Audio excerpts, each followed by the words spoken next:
Until you make the unconscious conscious, it will direct your life and you will call it fate. Carl Jung.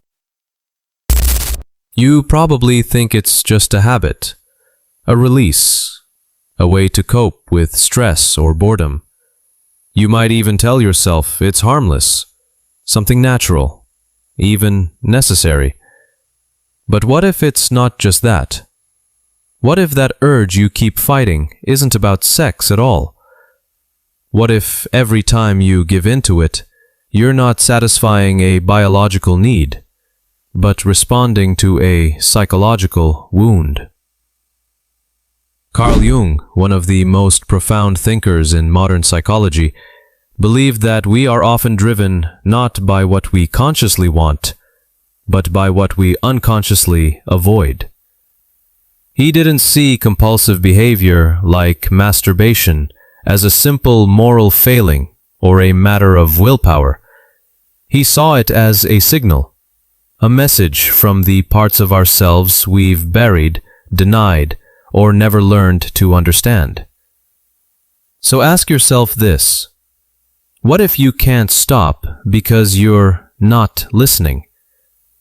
What if this pattern isn't random, but deeply personal, rooted in your inner conflicts, unmet emotional needs, or repressed desires? Jung's work invites us to stop treating symptoms and start reading them. Because until you face your shadow, that side of you you've disowned, it will keep showing up in ways you can't control. That's the loop. Comfort, guilt, suppression, and escape, again and again. But the solution isn't to fight harder. It's to understand deeper. This video won't give you surface-level advice like, just distract yourself or try harder. It will take you inward, into the unconscious, into the psychological landscape Jung spent his life exploring. We'll talk about repression, the shadow self, and why real freedom only comes when you take responsibility for knowing who you truly are beneath the act. This isn't about judgment, it's about truth. So if you've ever wondered why you keep falling back into this habit, even when you hate it, stay with me. This might be the conversation your unconscious has been waiting for. And if you find value in this kind of deep, honest exploration of the self, don't forget to subscribe.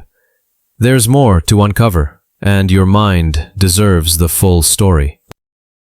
Before we can understand what Carl Jung might say about masturbation, we have to understand who he was and why his perspective is radically different from the simplistic, guilt-driven takes most people are used to. Jung was a Swiss psychiatrist, a student of Freud. But unlike Freud, who reduced everything to sexual drives and childhood trauma, Jung looked deeper. He believed the human psyche wasn't just a bundle of urges, but a rich and mysterious ecosystem made of symbols, archetypes, and hidden forces. He gave us ideas like the unconscious, not just as a trash bin of repressed memories, but as a living, active force shaping our behavior. He spoke of the shadow, the parts of ourselves we disown and push away, the persona, the mask we wear to survive social life, and the self, the deeper, integrated core of who we are meant to become. Jung didn't see people as broken or sinful. He saw them as divided, torn between what they show the world and what they carry inside. And that's exactly why we need Jung when we talk about things like masturbation. Because for many, this isn't just a physical habit, it's a psychological loop, a secret act that brings comfort and shame at the same time, something you do, then regret, then hide, without ever really asking why. Jung would tell you, don't moralize it, don't shame yourself, listen. What part of you is reaching for this? What feeling are you trying to numb? What need has been silent so long that it now finds expression in this repeated ritual? To Jung, The problem isn't the behavior, it's the inner conflict it represents. And if you want real change, you don't just need discipline, you need self-knowledge. That's where we begin. Masturbation, in Jungian psychology, isn't just a physical act. It's a psychological symbol.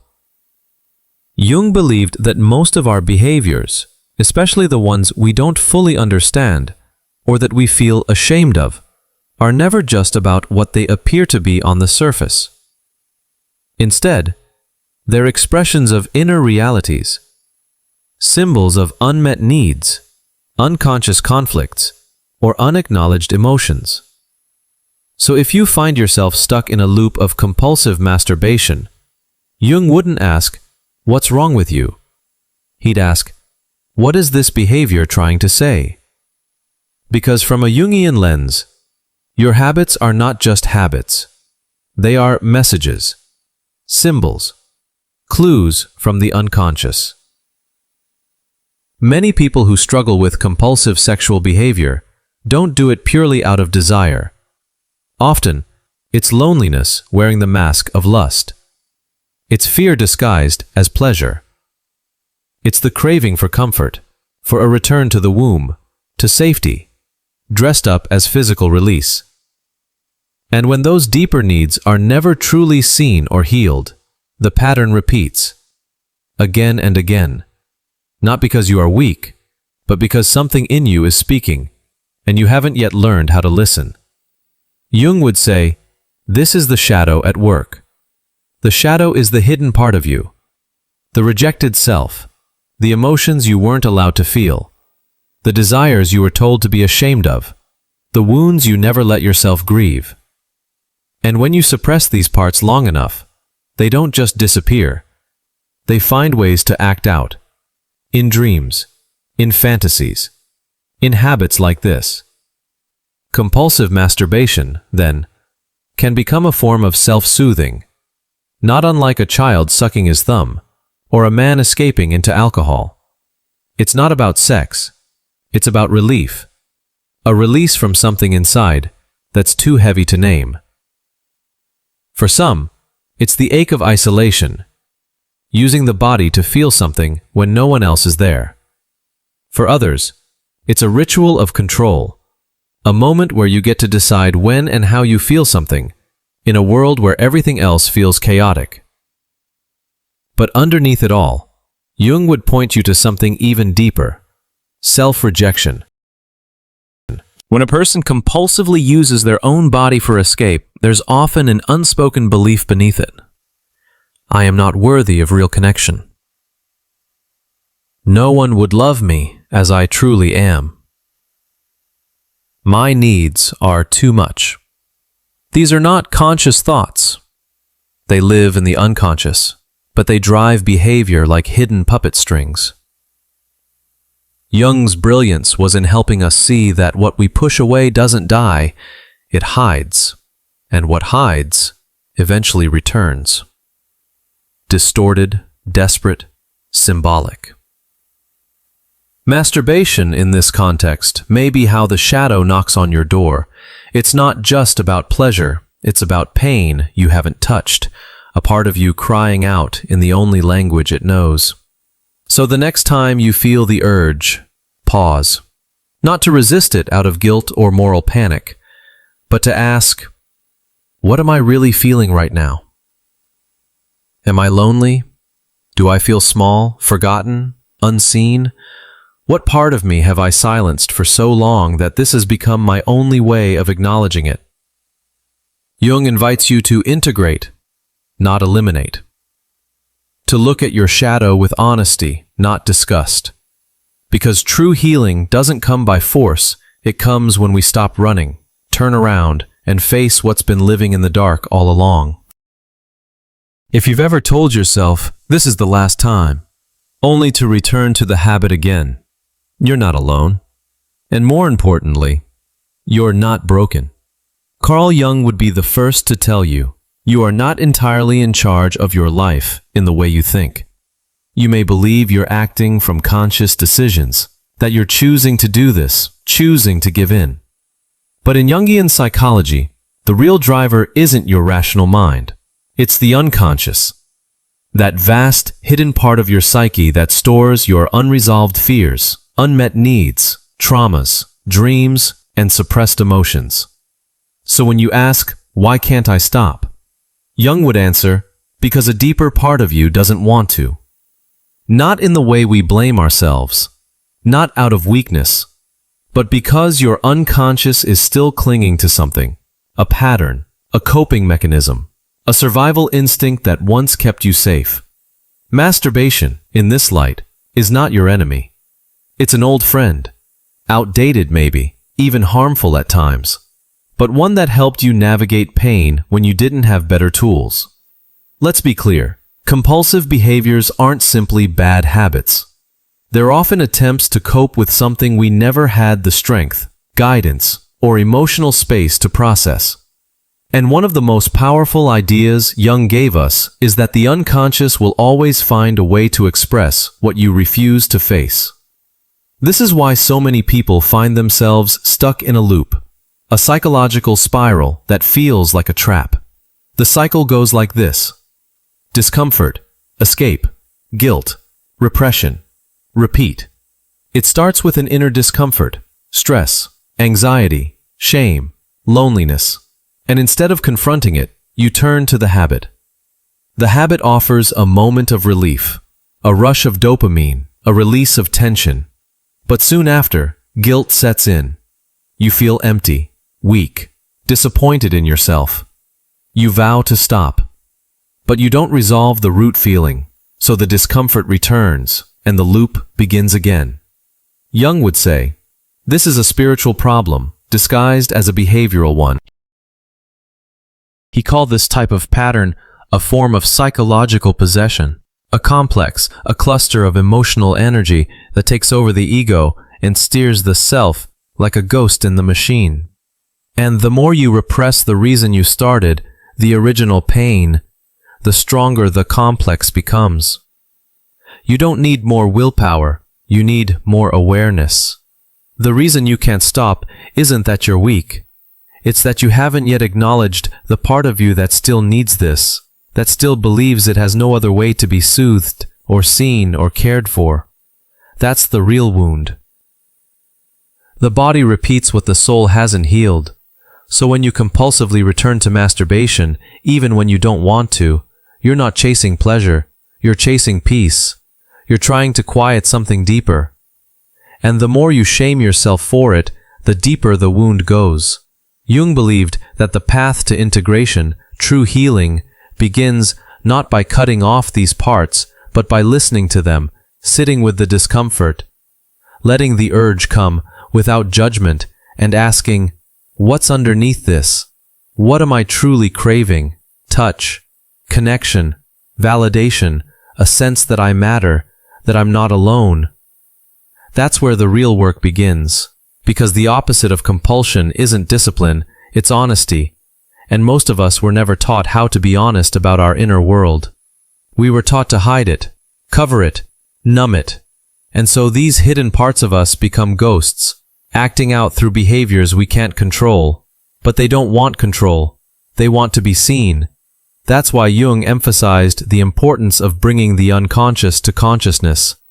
If you don't face your shadow, it will rule you. If you don't face your pain, it will direct your life from the background, and you'll call it fate. So no, you're not just someone with a bad habit. You're someone in a deep inner conflict, trying to survive. But survival is not enough. Jung's path was not about perfection, but wholeness, about seeing all of who you are, even the dark and unwanted parts, and choosing to heal. When you recognize that the behavior is only the symptom, and the real cause lies beneath, you stop fighting yourself, and you start meeting yourself. That's the shift. That's the moment the loop begins to lose its power, not because you pushed it away, but because you finally understood what it was trying to tell you. So now the question becomes, what do you actually do with all of this? If compulsive behavior is just a symptom, if the real force is unconscious and emotional, then how do you break free? Not through guilt, not through shame. Jung was clear. The path of transformation does not begin with judgment, but with awareness. Observe, don't condemn. That's the first step. Instead of saying, I need to stop this, try saying, I want to understand this. Shift from control to curiosity. Because every time you attack yourself for slipping, you strengthen the very inner split that created the compulsion in the first place. That's why Jung didn't just ask people to stop a behavior. He asked them to get to know the parts of themselves they've been avoiding. This is where the real liberation begins, when you begin watching the urge arise without instantly reacting to it. Just sit with it, breathe, let the discomfort exist for a moment, and instead of escaping it, ask, what is this really about? What is this feeling trying to protect me from?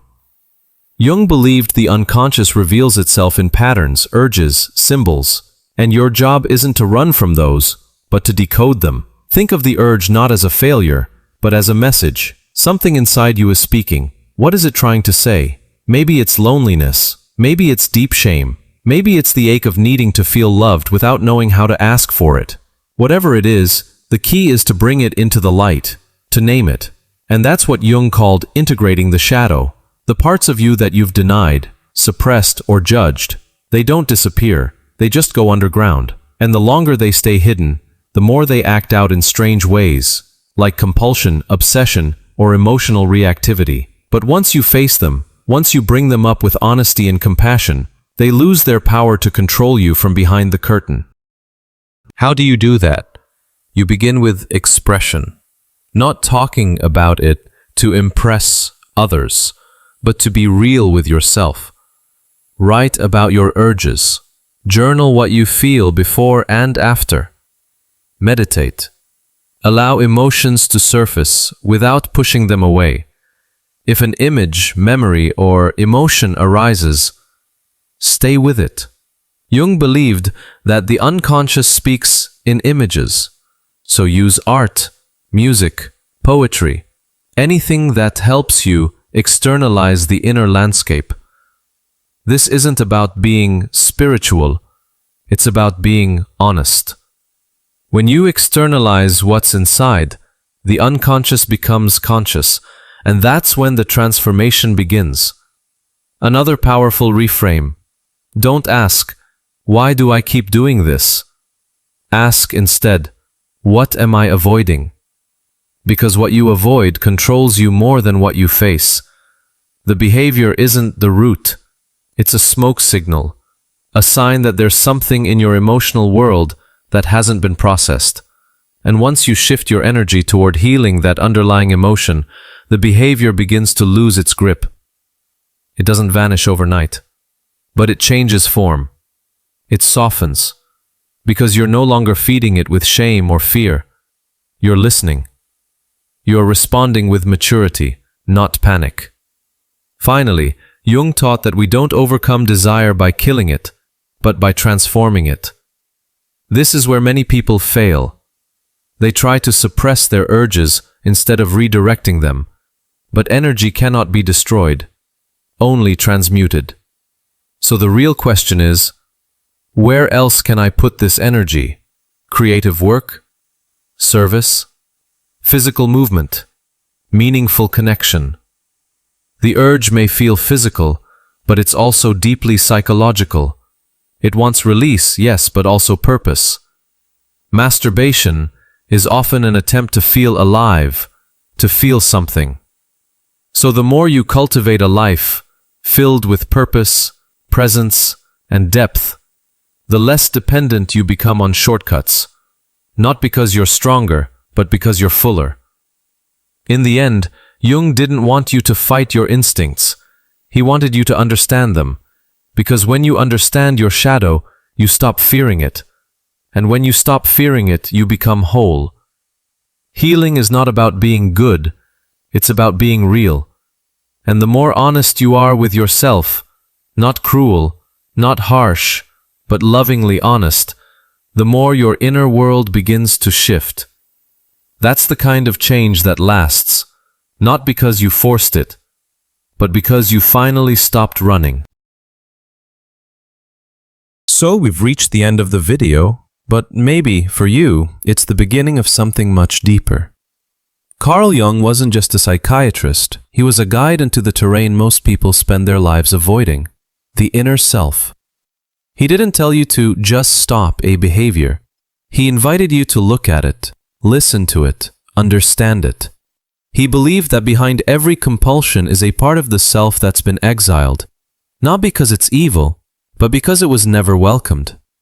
The real healing doesn't happen when you finally resist the urge. It begins when you stop seeing the urge as the enemy. So the real question now isn't, how do I quit this? It's, what part of me have I ignored for so long that it needed to scream this loud to be heard?